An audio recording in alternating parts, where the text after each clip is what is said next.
Halo anak-anak Indonesia, anak-anak yang cerdas, anak-anak yang pintar.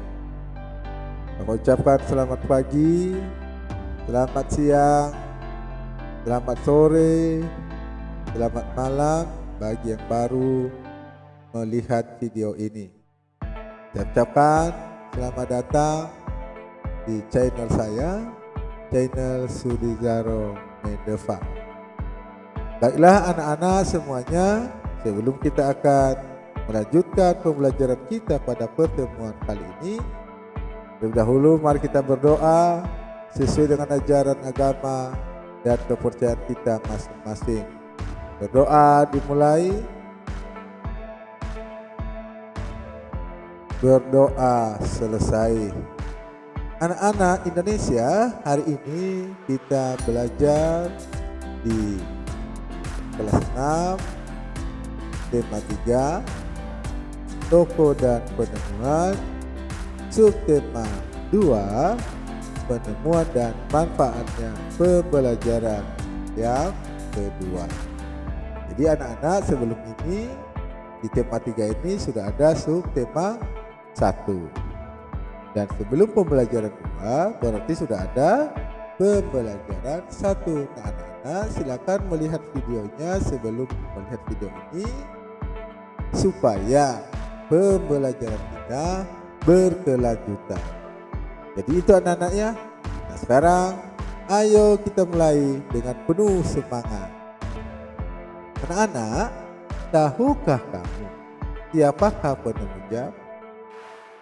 Apa manfaat dari temuannya untuk kehidupan sehari-hari? Nah, ini anak-anaknya, ini kita belajar pertama sekali siapa yang menemukan jam dan manfaatnya bagi kehidupan sehari-hari.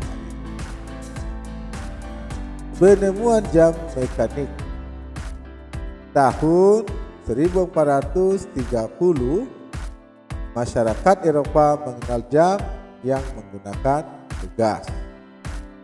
Tahun 1656 terjadi perkembangan yang pesat dengan ditemukannya jam lonceng. Pada jam ini sudah terdapat jarum penunjuk menit. Pada tahun 1920 ditemukan jam saku dan kemudian ditemukan jam tangan. Nah, itu anak-anaknya sejarah ya, penemuan jam. Manusia terus melakukan inovasi untuk memiliki penunjuk waktu yang semakin tepat dan dapat digunakan sesuai kebutuhan pribadi. Sekarang teknologi jam sudah jauh berkembang anak-anaknya. Selain jam mekanik, ada pula jam elektronik. Contohnya jam digital anak-anak. Nah, manusia kemudian dapat menggunakan berbagai pilihan teknologi penunjuk waktu sebagai pedoman waktu pribadi dalam melakukan kegiatannya dalam sehari-hari. Nah, ini ada pertanyaan anak-anak ya. Mengapa penemuan jam berkembang dari waktu ke waktu? Menurut anak kenapa? Bapak coba jawab di sini ya. Karena jam menjadi patokan waktu sehingga terus dikembangkan agar mampu menunjukkan waktu pasti dan akurat. Apa manfaat jam dalam kehidupan sehari-hari? Nah, menurut anak apa? Nah, ini menurut saya coba buat ya, Bapak coba buat. Menurut saya yaitu sebagai penunjuk waktu. Kalau ada anak-anak yang ada lagi usul yang lain tidak apa-apa ya. Jam adalah pengukur waktu yang sangat erat dengan kehidupan manusia. Dengan adanya jam, kita dapat menentukan waktu untuk melakukan aktivitas. Dengan mengatur waktu yang baik, kita menjadi pribadi yang disiplin waktu. Kita juga berusaha untuk menjadi pribadi yang disiplin waktu. Ayo kita simak cerita Siti.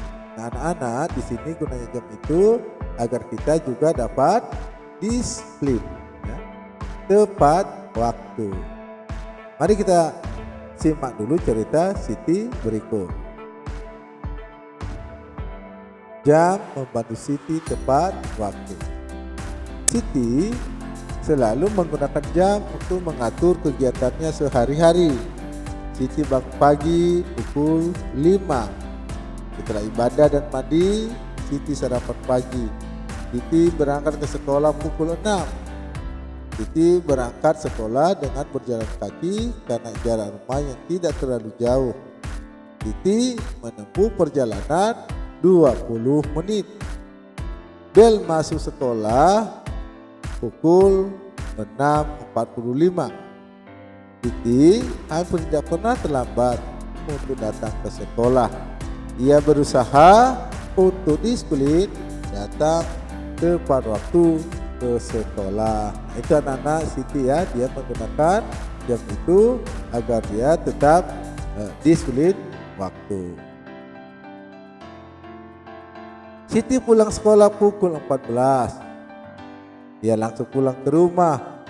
Sesampainya di rumah, Siti istirahat. Pukul 16, Siti mandi. Setelah ibadah dan makan malam, Siti pun belajar. Ia belajar pukul 19 sampai 20.30. Ia mengerjakan PR, belajar untuk materi esok hari atau belajar untuk persiapan tes. Siti juga mengumpulkan tugas-tugasnya tepat waktu. Siti melakukan kegiatan sehari-harinya dengan teratur. Ia belajar menjadi pribadi yang disiplin terhadap waktu. Nah, itu cerita Siti anak-anak. Jadi kita harus disiplin waktu. Kita menghargai waktu karena waktu itu tidak akan kembali lagi, ya. Jarum jam itu tidak pernah mundur ke belakang, tetapi dia berputar maju terus ke depan. Maka waktu itu harus kita gunakan sebaik-baiknya dan kita harus disiplin dalam menggunakannya. Hal baik apa yang sudah dilakukan Siti? Hal baik apa anak-anak yang sudah dilakukan Siti? Yaitu mengatur kegiatannya dengan teratur. Dengan apa tadi? Menggunakan jam, ya. Apakah Siti mengatur waktunya dengan teratur? Iyalah anak-anak, Siti telah mengatur waktu dengan teratur. Mengapa Siti mengatur waktunya dengan teratur? Karena ia ingin menjadi pribadi yang disiplin terhadap waktu anak-anak. Itu makanya Siti mengatur waktunya dengan teratur. Apa manfaat yang Siti dapatkan ketika ia mengatur waktunya dengan teratur? Apa manfaatnya kira-kira ya dari bacaan yang kita baca?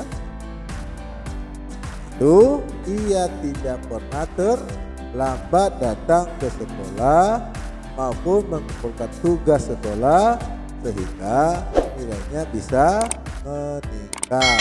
Apa namanya, ada perangkat improvement, ya. Menurutmu apakah Siti adalah pelajar yang baik? Menurut kamu gimana, Nan? Nah, kalau menurut Bapak, iya. Siti sebagai pelajar, ia telah melaksanakan kewajiban dengan baik dan teratur. Apakah Siti melaksanakan kewajibannya sebagai pelajar? Mengapa? Ya, itu wajib demi mencapai cita-citanya. Contohnya, mengerjakan PR, belajar untuk materi esok hari, atau belajar untuk persiapan tes, serta mengumpulkan tugas tepat waktu. Nah, datang ke sekolah dan mengumpulkan tugas tepat waktu adalah kewajiban seorang pelajar. Mengapa hal tersebut merupakan kewajiban? Apa dampaknya ketika tidak melakukannya? Siapa saja yang akan kita rugikan? Nah, mari kita bahas anak-anaknya.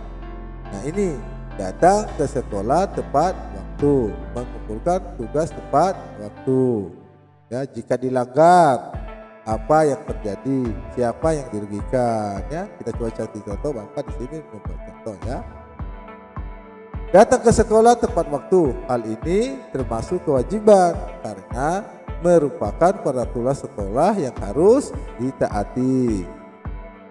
Jika dilanggar, ya, akan mendapat hukuman. Nilai sikap kurang. Yang dirugikan diri sendiri dan juga orang tua. Ya. Sekarang mengumpulkan tugas tepat waktu. Hal ini termasuk kewajiban karena di dalam sistem pendidikan terdapat target materi yang harus dicapai dalam waktu tertentu. Apa yang terjadi jika dilanggar? Jika dilanggar, maka akan ketinggalan pelajaran. Nilai tugas akan dikurangi dan tugas menjadi yang dirugikan, terutama diri sendiri dan orang tua. Ya, kenapa orang tua anak-anak dirugikan? Karena orang tua kan sudah bekerja keras, cari nafkah, cari biaya untuk beli buku dan lain sebagainya untuk kita bisa belajar. Tetapi kita sia-siakan itu. Kita tidak mengumpulkan tugas tepat waktu, kita tidak datang ke sekolah tepat waktu. Maka dari itu anak-anak harus datang ke sekolah tepat waktu, mengumpulkan tugas tepat waktu, sehingga tidak ada yang dirugikan. Tulislah contoh-contoh kewajibanmu. Ini anak-anak ya, bakal coba buat, tapi anak-anak nanti buat sendiri boleh juga ya.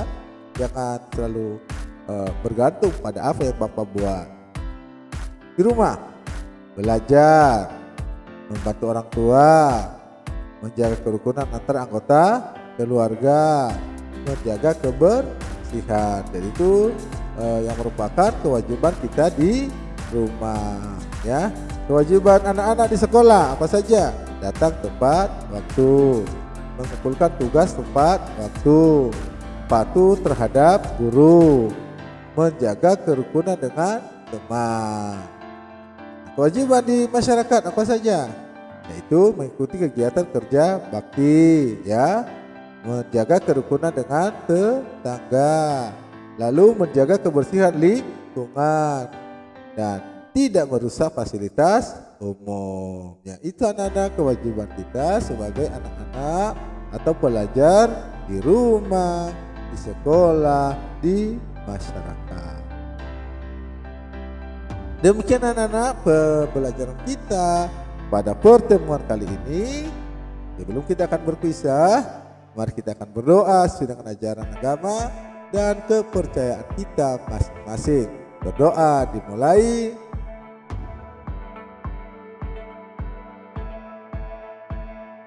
Berdoa selesai. Dan Bapak terus mengingatkan kita untuk kita melaksanakan prokes, yaitu protokol kesehatan 3M. Apa itu? Mencuci tangan dengan sabun di air yang mengalir, memakai masker, menjaga jarak. Sekian anak-anak, sekali lagi Bapak minta maaf segala kekurangan, kelemahan, kesalahan dalam membaca maupun penulisan. Saya ucapkan terima kasih, semoga bermanfaat. Sampai bertemu pada pembelajaran berikutnya. Tuhan memberkati.